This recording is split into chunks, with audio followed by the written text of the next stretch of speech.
Hi, this is Sarah Mikesell with the Pig Site, and today we're here with Dr. Jason Woodworth. He is a swine nutrition research professor at Kansas State University. Thanks for being with us today, Jason.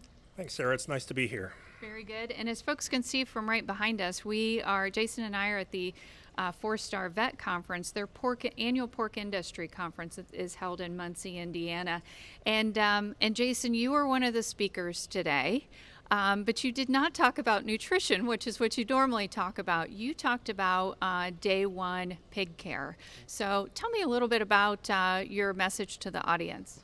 Yeah, it was really unique, Sarah. Like you mentioned that I wasn't talking about nutrition today, but actually had the opportunity because we've conducted a couple really large field studies looking at production and management options around day one care. And so, the presentation was structured in a way to maybe challenge us on some of the things that we're doing in the barns on a day-to-day basis that may or may not be actually generating the value that we think we are. And started out talking about warming and drying piglets and how that does have a big impact when we have the sows in a cold environment. Right. But if we have warmer temperatures, and the value of warming and drying the piglets, it doesn't lead to a benefit in reducing pre-wean mortality. And so we end up having to really make sure that we have the environment right for the sow and the piglets when we have them in the farrowing house. Move that on then to a big study that we did at Pillins with split suckling.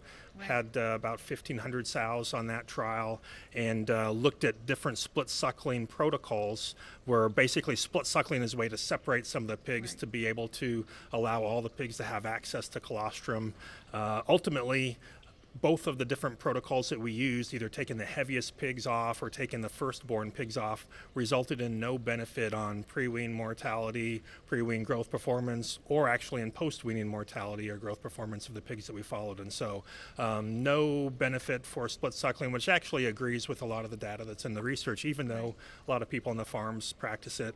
Finished up on a large trial that we did with JBS, where we looked at the number of pigs we load on sows in relation to functional teats. And so ultimately it identified that even though we have a little bit of a reduction in weaning weight and a little bit of an increase in pre-wean mortality, we're able to wean a lot more piglets from the farms when we stock these sows at more pigs than she has functional teats. And so the ability for these sows to be able to nurse larger litters than what she has is really matching up well with the genetic progress we've made in litter size and ability to generate more pigs for the farm.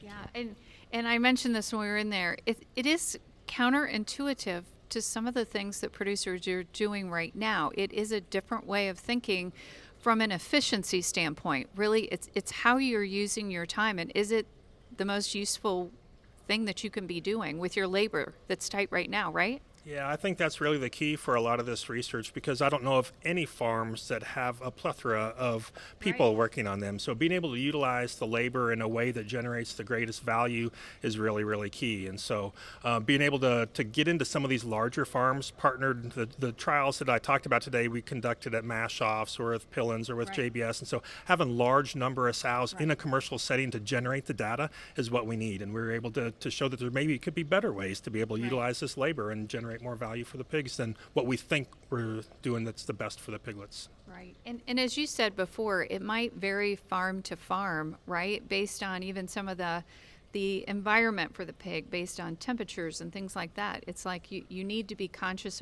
of your environment to be thinking about what really needs to be important to you.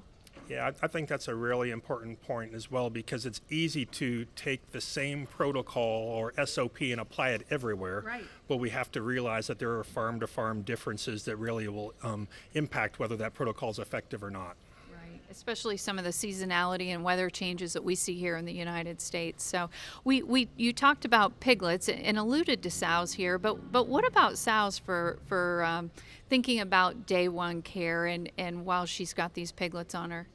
Yeah, and that ends up being the nice benefit from an outcome where you don't have a lot of value generated from some of the things that we're doing, because we can then repurpose our labor to other areas. And so being able to have people in the barns that are able to ensure that we always have clean and available water and feed to the sow is really, really key.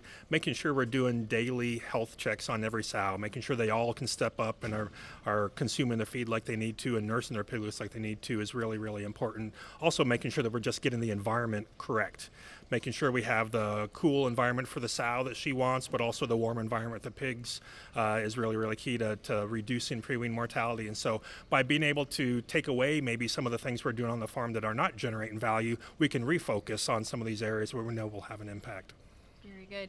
And we saw a presentation earlier today about some of the practices that they're using in Brazil, right, where they are weaning more pigs than we are, and some of the things that they're doing. What you were talking about kind of made me think about labor, right, and how best to utilize that labor. And they have a plentiful supply of educated labor there, it sounds like. So that is a challenge, though, right? That's one of the big challenges that people are dealing with is labor and labor utilization. Yeah, and that's really key with everything we're doing right here. And the general rule of thumb is about 1 employee to 350 to 400 sows in the United States. 1 employee to 100 sows or less as you start going south where you have plentiful labor. And so really the importance back to allowing our people in our barns to do the things that make the greatest impact is where we need to be focusing our time. Very good. Excellent. And what are some of the key takeaways from your presentation that can really impact the bottom line?